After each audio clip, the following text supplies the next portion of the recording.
தெரிவித்துக் கொள்கின்றேன். ஓடி வந்த இந்தி பெண்ணே கேள், நீ தேடி வந்த கோழை நாடு இதுவல்லவா என்று தனது 14 வயதில் புலிக்கொடி தாங்கி புறப்பட்ட போராளி நம் தலைவர் கலைஞர் அவர்கள்.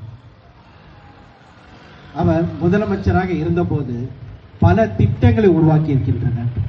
பிச்சைக்காரர்களுக்கு மறுவாழ்வு திட்டங்கள், பெண்களுக்கு சொத்தில் சம உரிமை, தொலைநோக்கும் பார்வையில் உருவான அரசு போக்குவரத்து கழகம், குடிசை மாற்று வாரியம், அடுக்கு மாடி குடியிருப்புகள், தொகுப்பு வீடுகள், உழவர் சந்தைகள், உட்கட்டமைப்பு வசதிக்கான பாலங்கள், நெடுஞ்சாலைகள், தொழிற்பேட்டைகள், தொழிற்சாலைகள், தொழில்நுட்ப பூங்காக்கள், மெட்ரோ ரயில் திட்டம், அறிஞர்கள், தலைவர்கள் புகழ்நிலை போட்டிட நினைவாகங்கள், வான் புகழ் வள்ளுவனுக்கு கோட்டம், தென்குமரின் மனையில் வானளவில் சிலை என்று தன்னை புத்தரை பதித்தவர் ஒப்பற்ற தலைவர் கலைஞர் அவர்கள்.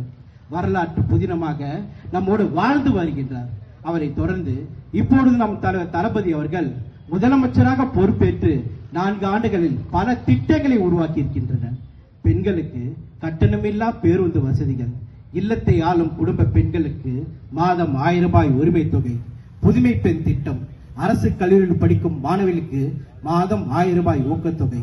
இதை தொடர்ந்து இன்னும் மாணவர்களுக்காக பல திட்டங்கள் அறிவித்திருக்கின்றன. காலை உணவு திட்டம் உலகத்திற்கே எடுத்துக்காட்டான திட்டமாக திகழ்ந்து கொண்டிருக்கின்றது. மாணவர்கள் வகுப்பறையில் பசியின்றி அமர வேண்டும் என்பதற்காக நம் தலைவர் தளபதி அவர்கள் உருவாக்கிய திட்டம் தான் இந்த காலை உணவு திட்டம். நான் முதல்வர் திட்டம். நான் மட்டும் முதல்வன் அல்ல, நீங்கள் அனைவரும் ஒவ்வொரு துறையிலும் முதல்வனாக இருக்க வேண்டும் என்பதற்காக நாம் தலைவர் தளபதி அவர்கள் உருவாக்கிய திட்டம் தான் நான் முதல்வர் திட்டம்.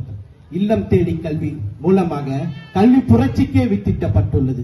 பேராசிரியர் அன்பழகன் பள்ளி மேம்பாட்டு திட்டம், பெருந்தலைவர் காமராஜர் கல்லூரி மேம்பாட்டு திட்டம் என கல்விக்காக பல திட்டங்கள் அறிவித்திருக்கின்றன.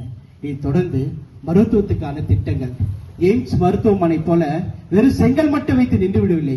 கிண்டியில் பன்னோக்கு மருத்துவமனை தலைவர் கலைஞர் பிறந்தநாள் அன்று திறந்து வைக்கப்பட்டுள்ளது.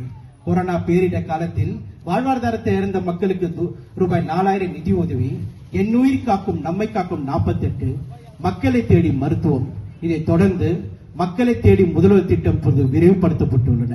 இது போல எண்ணற்ற பல திட்டங்களை உருவாக்கி இந்தியாவிலே வளம் நிறைந்த மாநிலமாக மாற்றி தலை சிறந்த முதல்வராக தான் பொறுப்புடன் உணர்ந்து செயல்படும் ஒப்பற்ற முதலமைச்சர் நம் தலைவர் தளபதி அவர்கள் தான். அவருக்கு அடுத்து நம்முடைய அண்ணன் உதயநிதி அவர்கள். ஒரு கல் ஒரு கண்ணாடி